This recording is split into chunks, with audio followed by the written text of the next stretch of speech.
Hello everyone, my name is NewFlowerGirl, but you can call me Demi, and welcome back to another Aftertalk video. Today's Aftertalk video is about the MotoGP in Portugal. They have finally started their season. Yes. Notice if my hair looks different.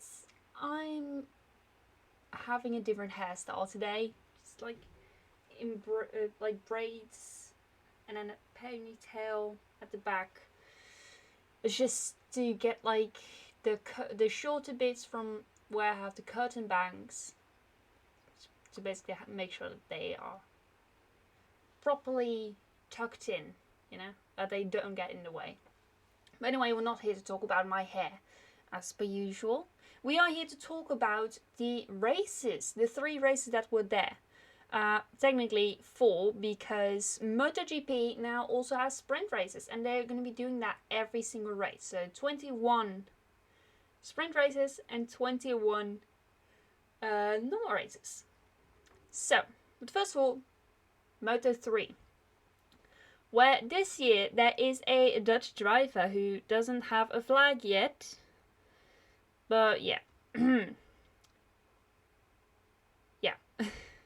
There have been a couple of crashes. Lorenzo Fellow, I think he just retired. But it doesn't say. Scott Ogden, he retired.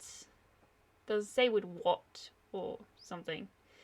Filippo Farioli, David Alonso, and Ivan Ortula. They crashed. Yeah. Yeah, so the Dutch one.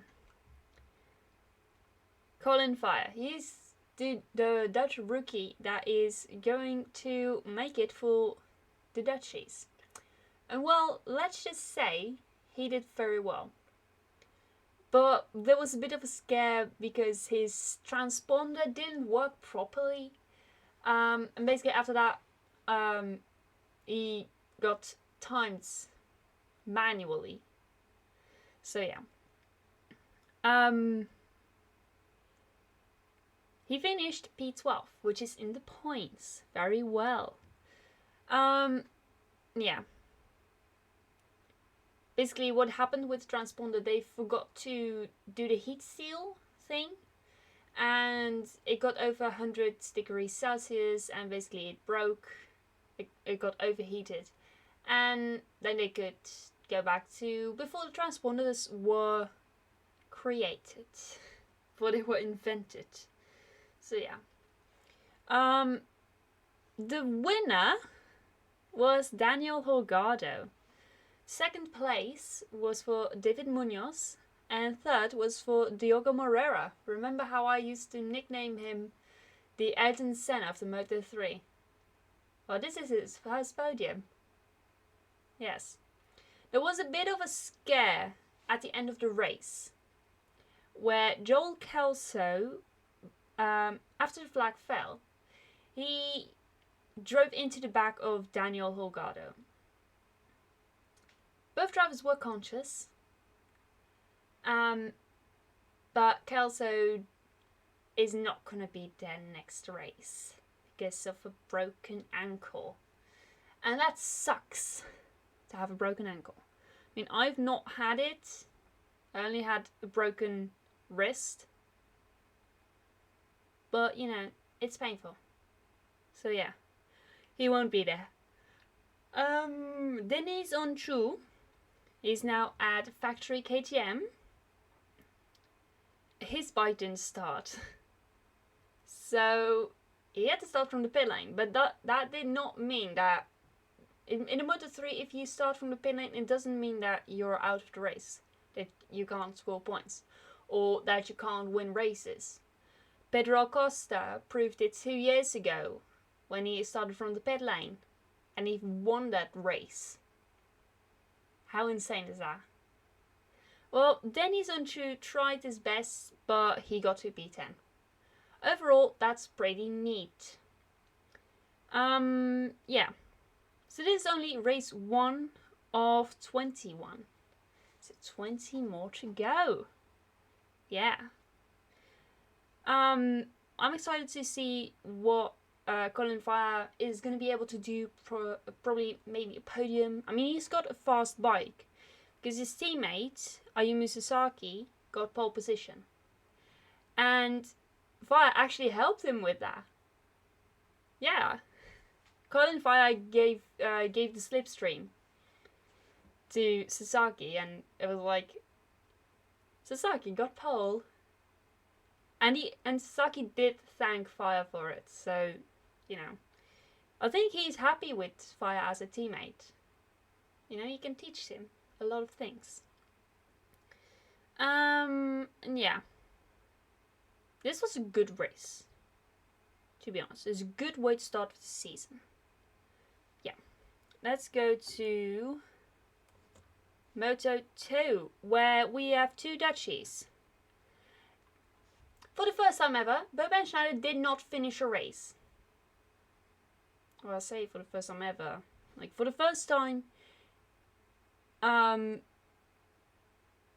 since COVID. Let's just say for the first time since COVID.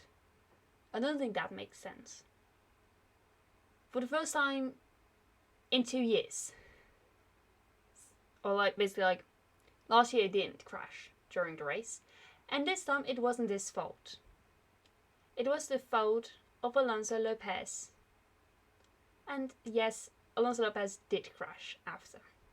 And everyone in Rotterdam must have shouted karma at the TV, at the television. And so did I. I was pissed off. Yeah. Zonta also did not finish, but then again, he did not crash. He basically was suffering from the flu, which he had after the tests, and I believe an injury that he had. So yeah, it was not all too good for the Dutchies in Portugal. But yeah, hopefully next race will be better. I mean, Boban Schneider only finished 1 lap.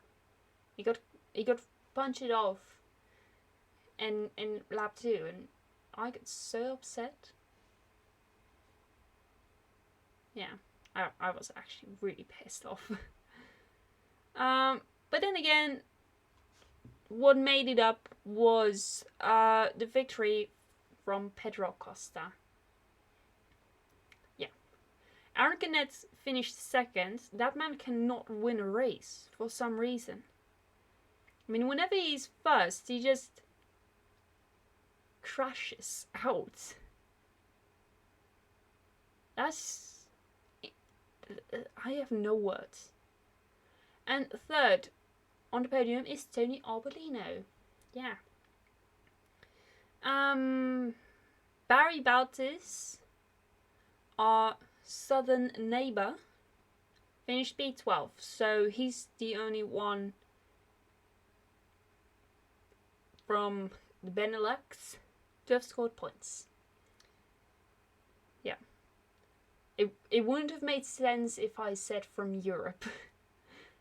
Because like Celestino Vietti is from Europe, and yeah. Here are also a couple of other injuries. You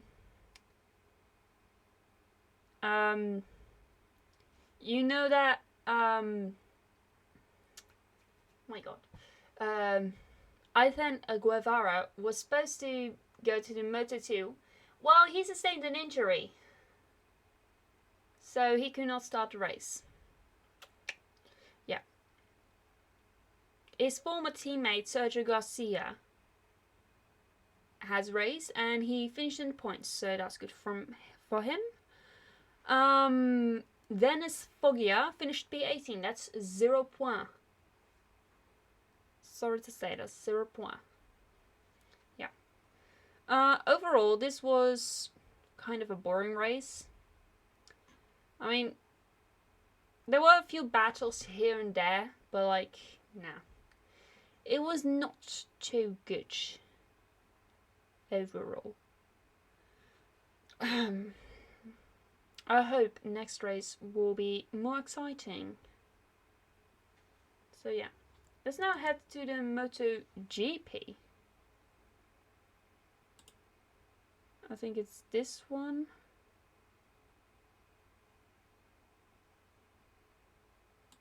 Or this one. Here. This is the one. Okay, so sprint races, they have been announced. It's to basically get the people closer to, like, the fans closer to the drivers.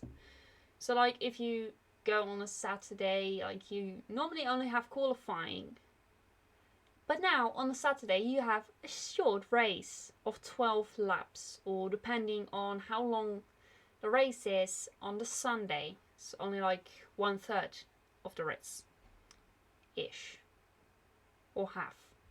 I don't know. I don't really know how that goes. But basically, early in the morning they start the qualifying. Well, basically this is how their thing goes. They have free practice 1 and free practice 2. I don't know what FIP is.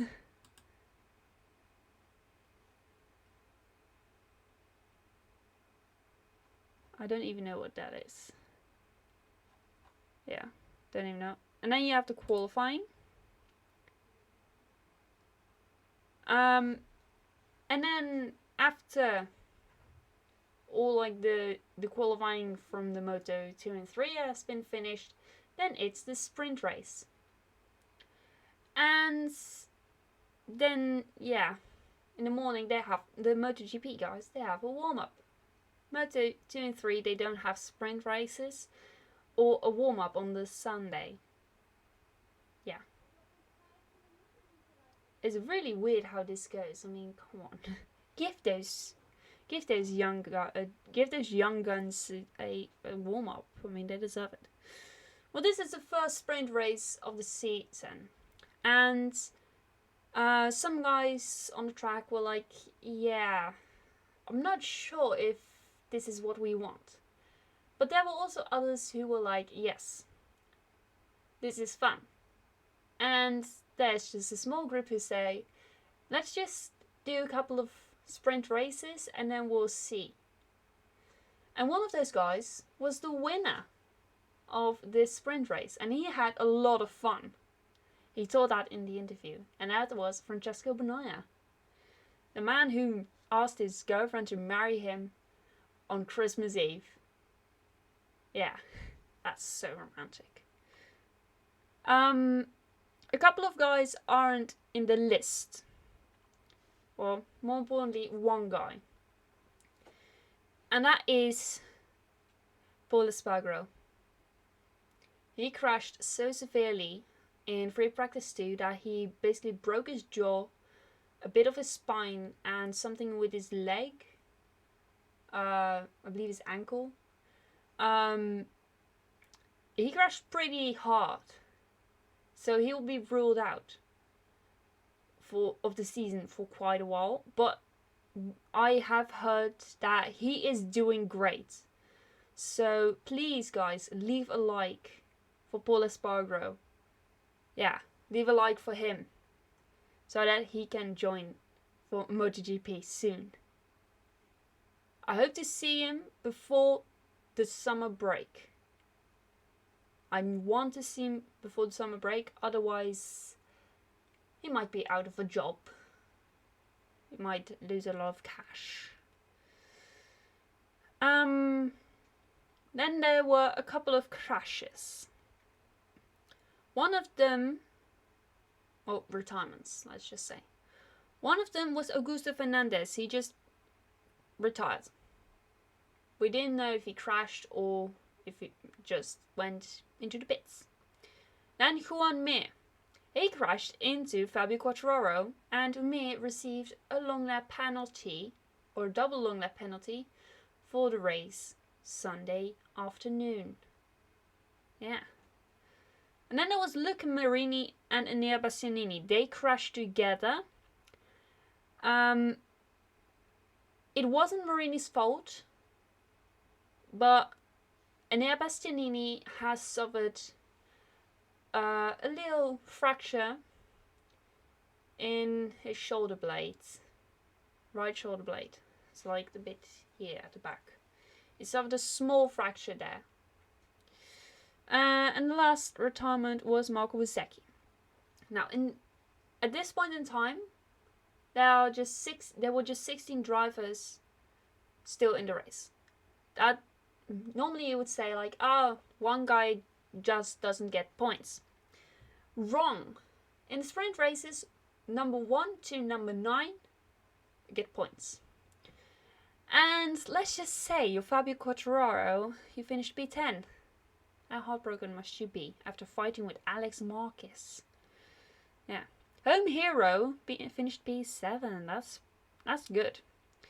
The KTM of Jack Miller was on fire. Not literally, it was figuratively speaking. Well, the winner, Francesco Bagnaia. Second place, Jorge Mate. I still love to say that name. And third, Marc Marquez.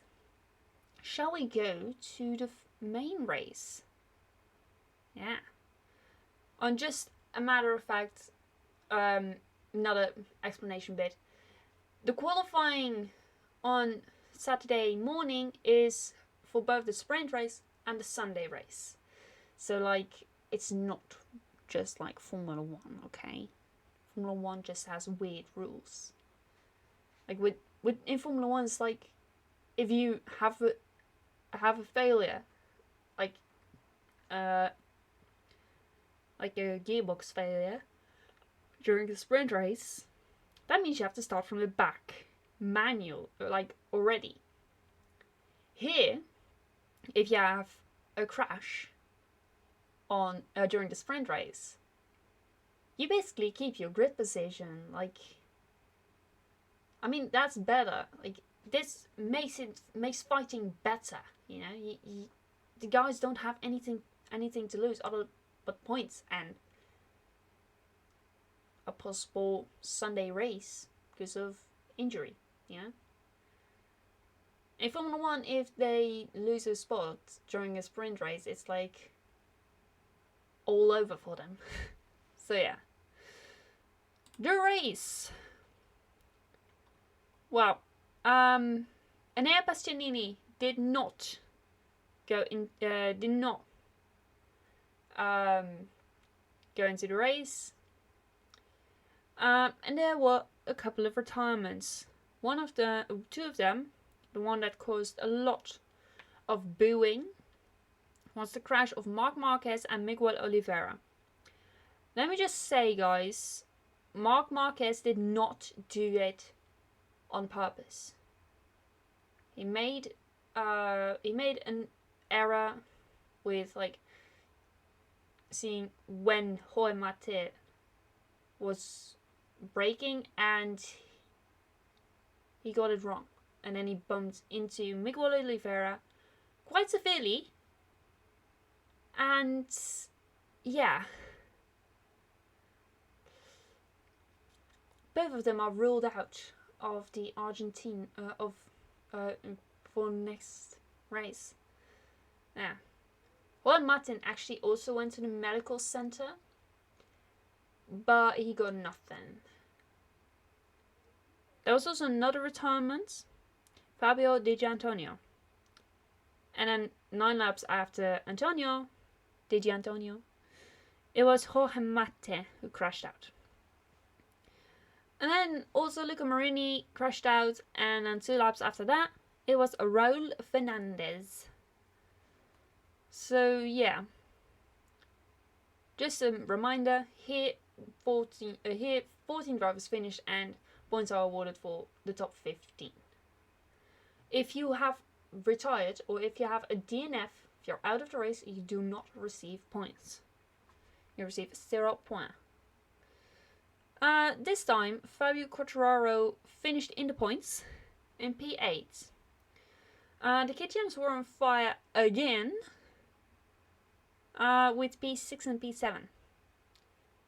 Alex Marquez is strong on the Ducati of Gresini Racing. I mean, P5, and he even fought for the podium. Ah, that's insane, right? And the podium, it's basically the same as it was in Assen last year. Francesco Bagnaia won, ahead of Maverick Vinales, ahead of Marco Bezzecchi. Now that is amazing. So, when is the next race? Well, guys, let me tell you, it's next week. Next week in Argentina. Also, in case you guys didn't know, you might be like wondering, like, where's Lascelles? Where's Qatar? Qatar is actually not in the first half of the season. It is on November the 19th. Yeah. There have been a couple of races added to the calendar. For example, the Grand Prix of India. Yeah. That is September the 22nd till September the 24th. And also the Grand Prix of Kazakhstan. July the 7th till July the 9th. Yeah. Oh no. Assen is on June the 25th, but I've got something to do then. That means rewind. Why does it always have to do that? I mean, this week we can rewatch. We can catch up on the race, but like we can't catch up on what I'm doing on that day. And basically that weekend it is the town's party, like a little town, a city party. You know, like our town has been existing for thus many years. I basically don't keep count. And each year we celebrate it, apparently in the last weekend of June. Is it the last weekend of June? Yeah. Basically always around my dad's birthday. But yeah, it's basically that weekend. So it's basically like Friday, Saturday, Sunday. So yeah. And basically on the Sunday, with my singing school, we go there, and this is gonna be the first time I'm gonna go out there and sing. I still haven't found the right song, but like it's hanging between Turbulence from Pink, the new song, or a bit of an older song called Walk Me Home, which is quite a banger. It's like quite a bop. It has more drums than guitar. Like, yeah. Need to get the timing right on both songs. I might do when I get there as well. It's quite a pretty song.